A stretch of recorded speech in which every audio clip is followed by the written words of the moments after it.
ঢাকার অন্যান্য জায়গার রাস্তাগুলোর নামের তুলনায় ওয়ারির রাস্তাগুলোর নাম একটু ভিন্ন ধরনের। যেমন Hare Road, Rankin Street, Larmini Street, Webb Street, এই সবগুলোর মধ্যে একটা ইংরেজ বা ব্রিটিশ ধাঁচ আছে। জয়কালী মন্দির থেকে বিসিসি রোড ধরে সামনে এগিয়ে গেলে হাতের বাঁয়ে প্রথম যে রাস্তাটি পড়ে সেটাই র্যাঙ্কিন স্ট্রিট। সেটা সোজা এসে মিশেছে টিপু সুলতান রোডে। আর ওয়ারির সবচেয়ে ব্যস্ত রাস্তাগুলোর একটি হলো র্যাঙ্কিন স্ট্রিট। কিন্তু এই র্যাঙ্কিন স্ট্রিট নামটা কার নামে করা হয়েছে? কে এই র্যাঙ্কিন?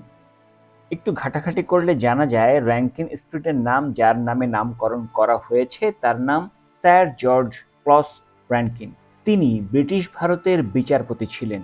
জন্ম অগাস্ট 12, 1877 সালে ল্যাঙ্কাশায়ার হ্যামিল্টনে। তিনি এডিনবার্গ ইউনিভার্সিটি থেকে এমএ ডিগ্রি অর্জন করেন। 1898 সালে সাহিত্যে গণতন্ত্র প্রবন্ধের জন্য Edinburgh University Club of London triennial পুরস্কারে ভূষিত হন। পরবর্তীতে তিনি ট্রিনিটি কলেজে ও কেমব্রিজে পড়াশোনা করেন। 1904 সালে লিঙ্কনস ইনে ভর্তি হয়ে আইনজীবী হিসেবে বারে যোগ দেন। প্রথম বিশ্বযুদ্ধে তিনি রয়্যাল গ্যারিসন আর্টিলারিতে যোগ দেন। 1918 সালে তিনি ভারতে যান। প্রথমে কলকাতা উচ্চ আদালতের সহকারী বিচারপতি হিসেবে দায়িত্ব পালন করেন। পরবর্তীতে 1926 থেকে 34 সাল পর্যন্ত প্রধান বিচারপতি হিসেবে কাজ করেছেন।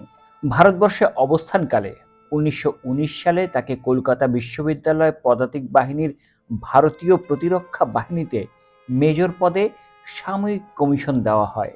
তিনি 1946 সালে ব্যাকগ্রাউন্ড টু ইন্ডিয়ান ল বইটি লেখেন। তিনি কিন্তু কোনো কালই ঢাকা আসেননি, অন্তত ইতিহাস ঘাঁটলে তাই জানা যায়।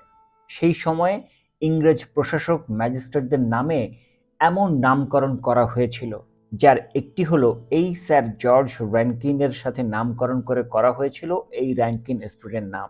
ইতিহাসবিদরা অন্তত তাই মনে করেন। এই ঘটনাগুলো ইতিহাসে ঢাকা পড়ে যাচ্ছে ধীরে ধীরে।